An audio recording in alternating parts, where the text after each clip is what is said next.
Hello everyone. So we are back here studying class 12th NCERT history.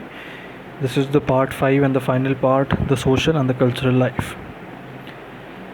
Social life and culture in 18th century were marked by stagnation and dependence on the past. Despite certain broad cultural unity developed over the centuries, there was no uniformity of culture and social patterns all over the country. Nor did all Hindus and all Muslims from two distinct societies. People were divided by religion, region, tribe, language, and caste. Moreover, the social life and culture of the upper classes, who formed a tiny minority of total population, was in many respects different from the life and culture of the lower castes. Caste was a central feature from the social life of Hindus. Apart from the four Varnas, Hindus were divided into numerous castes or jatis, which differed in their nature from place to place. The caste system rigidly divided people and permanently fixed their places in the social scale. In the higher castes, headed by the Brahmins, monopolized all the social prestige and privileges. Caste rules were extremely rigid. Intercaste marriages Intercaste marriages were forbidden. There were restrictions on interdining among the members of different castes. In some cases, persons belonging to higher castes would not take food touched by persons of the lower caste. Caste often determined the choice of profession, though exceptions occurred on the large scale. For example, Brahmins were involved in trade and government services held by zamindars. Similarly, many Shudras achieved worldly success and wealth and used them to seek higher ritual and caste ranking in society. Similarly, in many parts of the country, caste status had become quite fluid. Caste regulations were strictly enforced by caste councils and panchayats and caste chiefs through fines, penances, and expulsion from the caste. Caste was a major division force and an element of disintegration in the 18th century India. It often split Hindus living in the same village or region into many social atoms. It was, of course, possible for a person to acquire a higher social status by acquisition of high office or power, as did the Holkar family in 18th century. Sometimes, though not often, an entire caste would succeed in raising itself in the caste hierarchy. Muslims were no less divided by considerations of caste, race, tribe, and status. Even though their religion enjoyed social equality on them, the Shia and the Sunni nobles were sometimes at loggerheads on the account of their religion differences. The Irani, Afghan, Turani, and Hindustani Muslim nobles and officials often stood apart from one another. A large number of Hindus converted to Islam, carried their caste into new religion, and observed its distinctions, though not as rigidly as before. Moreover, the Sharif Muslims, considered of nobles, scholars, priests, and army officers, looked down upon the Ajlaf Muslims or the lower class Muslims in a manner similar to that they adopted by the higher caste Hindus towards the lower caste Hindus. The family system of 18th century India was primarily patriarchal. That is, the family was dominated by the senior male member and inheritance was through male line. In Kerala, however, the family among Nayars was matrilineal. Outside Kerala, women were subjected to nearly complete male control. They were expected to live as mothers and wives only. Though in these roles they were shown a great deal of respect and honor, even during war and anarchy, women were seldom molested and were treated with respect. A European traveler, Abby J. Du Bois, commented at the beginning of the 19th century, "A Hindu woman can go anywhere alone, even in the most crowded places, and she need never fear the impertinent looks and the jokes of idle longers." A house inhabited solely by women in a sanctuary which the most shameless libertine would not dream of violating. But the women of the time possessed little individuality of their own. This does not mean that there were no exceptions to this rule. Ahilya Bai administered Indore with great success from 1766 to 1796. Many other Hindu and Muslim ladies played important roles in 18th century politics. While women of the upper classes were not supposed to work outside their homes, peasant women usually worked in fields and women of poorer classes often worked outside their homes to supplement the family income. The purdah was common mostly among the higher classes of north. It was not practiced in south. Boys and girls were not permitted to mix with each other. All marriages were arranged by the heads of the families. Men were permitted to have more than one wife, but except the well off, they normally had one. On the other hand, a woman was expected only to marry only once in a lifetime. The custom of early marriage prevailed all over the country. Sometimes children were married when they were only 3 or 4 years of age. Among the upper classes, the evil customs of incurring heavy expenses on marriages and giving dowry to the bride prevailed. The evil of dowry was especially widespread in Bengal and Rajputana. In Maharashtra, it was curbed to some extent by energetic steps taken by the Peshwas. Two great social evils of 18th century India, apart from the caste system, were the custom of sati and the condition of widows. Sati involved the right of a Hindu widow burning herself along with the body of her dead husband. It was mostly prevalent in the Rajputanas, Bengal, and other parts of northern India. In south, it was uncommon, and the Marathas did not encourage it. Even the Rajputana in Bengal, it was practiced only by the families of Rajas, chiefs, big zamindars, and upper castes. Widows belonging to the higher classes and higher castes could not remarry, though in some regions and in sub-castes, for example among non-Brahmins in Maharashtra, the Jat, and the people of hill regions of the north, widow remarriage was quite often. The lot of Hindu widow was usually pitiable. There were all sorts of restrictions on her clothing, diet, movements, etc. In general, she was expected to renounce all the pleasures of the earth and to serve selflessly the members of her husband or her brother's family. Depending on where she spent the remaining years of her life, sensitive Indians were often touched by the hard and harsh life of the widows. Raja Savai Jai Singh of Amber and Maratha General Parshuram Bhau tried to promote widow remarriage but failed. Culturally, India showed some signs of exhaustion during the 18th century, but the 18th century was no dark age. Creativity of people continued to find expression, and cultural continuity with the preceding centuries was maintained, and local traditions continued to evolve. At the same time, culture remained wholly traditionalistic. Culture activities of the time were mostly financed by the royal court, rulers and nobles, chiefs, zamindars, whose impoverishment led to their gradual neglect.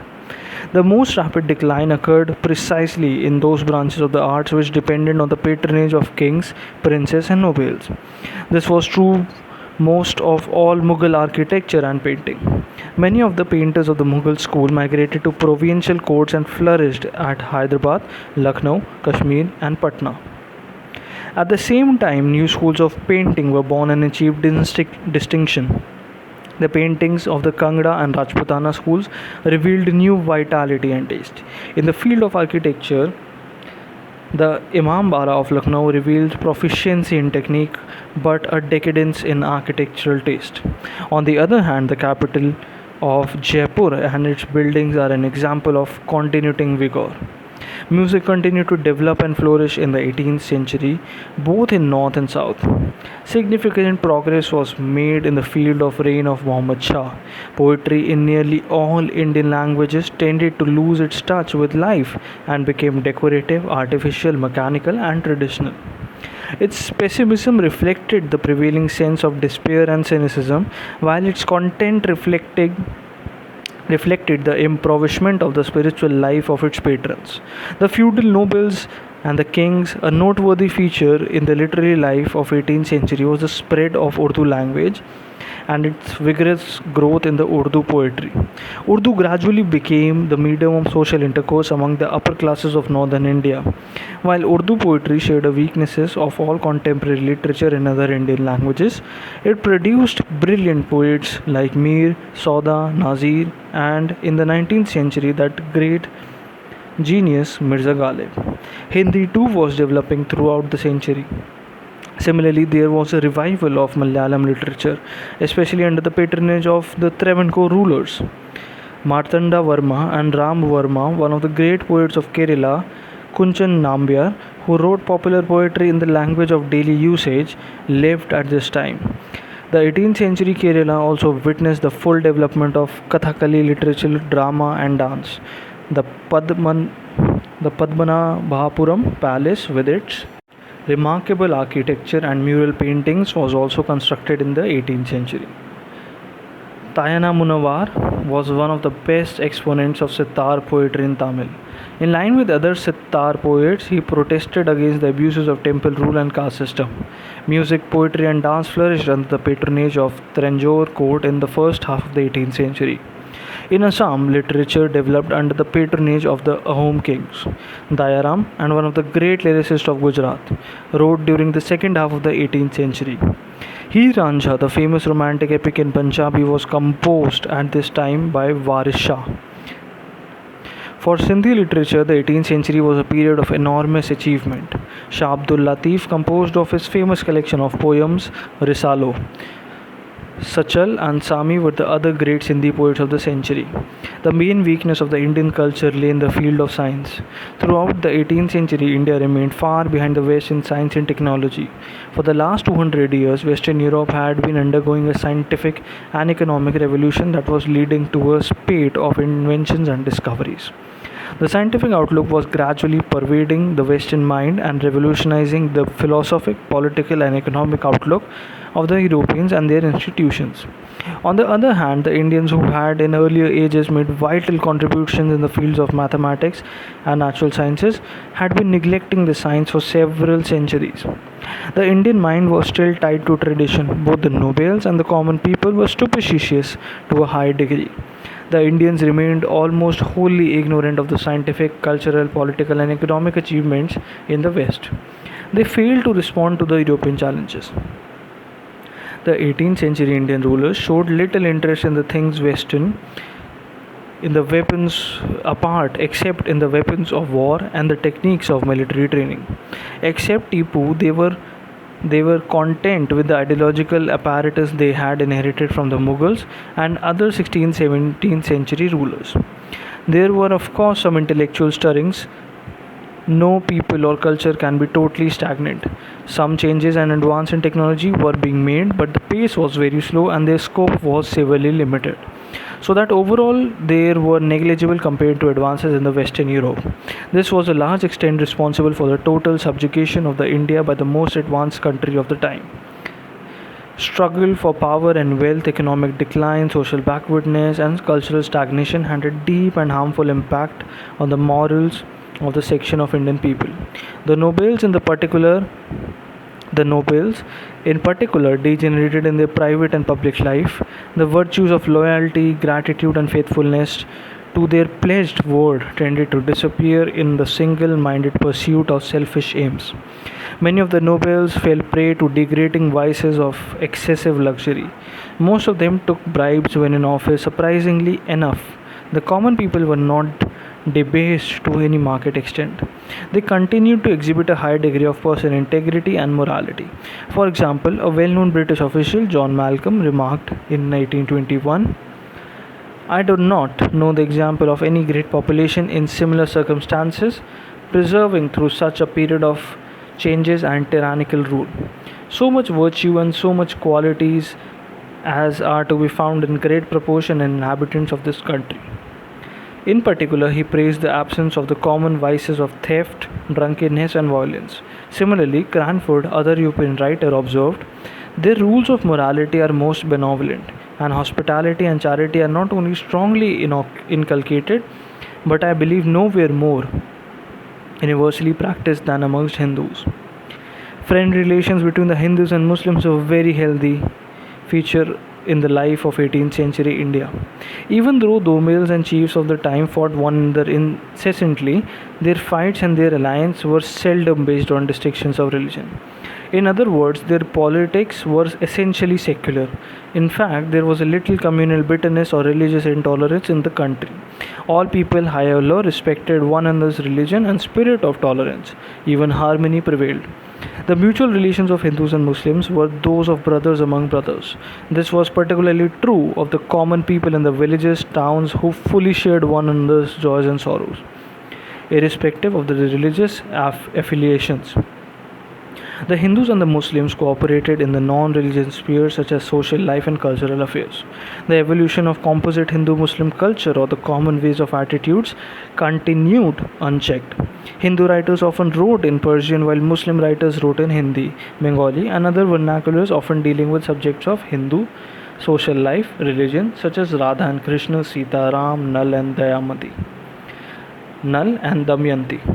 The development of Urdu language and literature provided the new meeting ground for between Hindus and Muslims.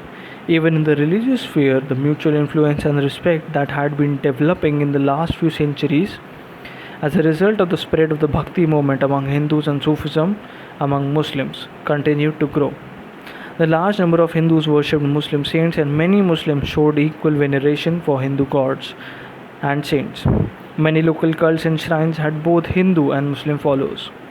Muslim rulers, nobles, and commoners joyfully joined the Hindu festivals such as Holi, Diwali, and Durga Puja. Just as Hindus participated in the Muharram processions and Hindu officials and zamindas provided at other Muslim festivals. The Marathas supported the shrine of Sheikh Muhyiddin Chishti in Ajmer, and the Raja of Tanjore supported the shrine of Sheikh Shahul Hamid of Nagaur. We have already seen how Tipu gave financial support to the Srinigiri temple as other temples. It also is noteworthy that Raja Ram Mohan Roy, the greatest Indian of the first half of the 19th century, was influenced in an equal and measure by Hindu and Islamic philosophical and religious systems.